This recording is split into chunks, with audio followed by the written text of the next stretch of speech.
Γεια χαρά σε όλους και καλώς ήρθατε σε άλλο ένα βίντεο του καναλιού. Δεύτερο βίντεο που θα κάνουμε με γρήγορα tips για την DJI Fly App. Θα ακολουθήσουν κι άλλα, έχω αρκετά στο μυαλό μου, για να μπορέσουμε να βοηθήσουμε τους ανθρώπους οι οποίοι μπαίνουν τώρα στο χόμπι και δεν έχουν δει κάποια πράγματα στη Fly App.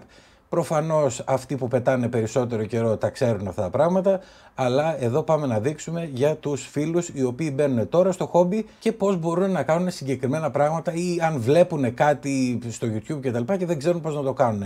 Σήμερα θα μιλήσουμε για κάτι το οποίο όμως, εκτός του ότι πρέπει να ξέρουμε πώς να το κάνουμε γιατί βοηθάει πολύ, είναι και πάρα πολύ χρήσιμο για να παίρνουμε καλά πλάνα. Πάμε να μπούμε μέσα. Σε αυτό το σημείο να σας πω ότι αυτά τα βίντεο με τα quick tips που κάνουμε για την DJI Fly ισχύουν για όλα τα drone που πετάνε με Fly App.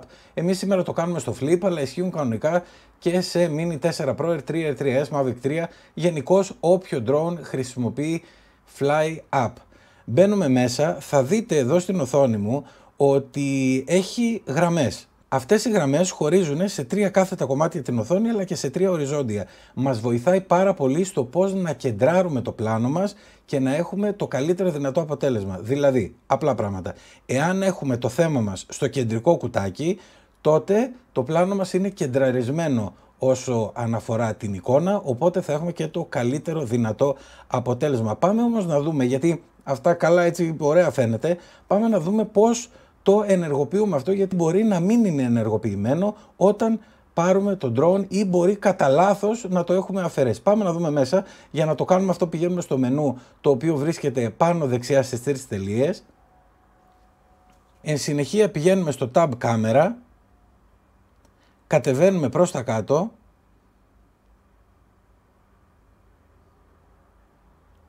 και σε ένα σημείο θα βρείτε που λέει Grid Lines.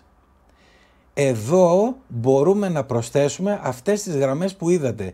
Και δεν έχει μόνο τις γραμμές που έχω βγάλει εγώ έξω, οι οποίες είναι αυτές που με βολεύουν εμένα, γιατί δεν θέλω να είναι πολύ busy, ας πούμε, η οθόνη που βλέπω, αλλά έχει και άλλες. Έχει και χ, έχει και τελεία, δηλαδή να βλέπουμε ακριβώς και το κέντρο. Και θα σας δείξω ακριβώς τι γίνεται.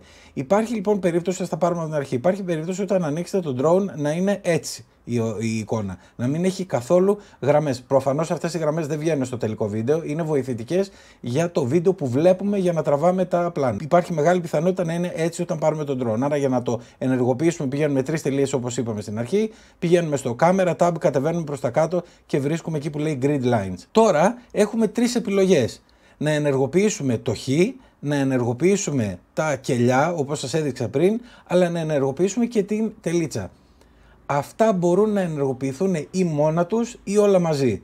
Εγώ π.χ. έχω ενεργοποιήσει τα κελιά γιατί με βολεύουν πάρα πολύ. Παλαιότερα είχα και την τελίτσα. Οπότε αν πάμε έξω θα δείτε ότι θα βρείτε και ένα σταυρό στη μέση που σας δείχνει ακριβώς το κέντρο της εικόνας του πλάνου. Είναι καλό και αυτό να υπάρχει, ειδικά σε κάποιους που ξεκινάνε τώρα για να μπορούν να κεντράρουν ακριβώς και με μεγάλη ευκολία τα πλάνα τους. Πάμε να δούμε όμως και το άλλο, το χ, το οποίο και αυτό είναι ένα είδους κεντραρίσματος. Άρα όπως βλέπετε μπορούμε να τα βάλουμε όλα και εσείς μπορεί να διαλέξετε αυτό τον συνδυασμό που σας βολεύει καλύτερα. Δηλαδή μπορείτε να διαλέξετε μόνο το χ, γιατί σας βολεύει αυτό καλύτερα. Μπορείτε να διαλέξετε μόνο τα κελιά όπως έκανα εγώ, ή μπορεί να διαλέξετε μόνο την τελίτσα που θα εμφανιστεί ο σταυρός, ή μπορεί να διαλέξετε το χ με το σταυρό, ή μπορεί να διαλέξετε αν θέλετε το χ με τα κελιά. Θεωρώ ότι στο χ με τα κελιά είναι πολύ busy εικόνα και μπορεί ας πούμε το μάτι να μπερδεύεται κιόλας λίγο.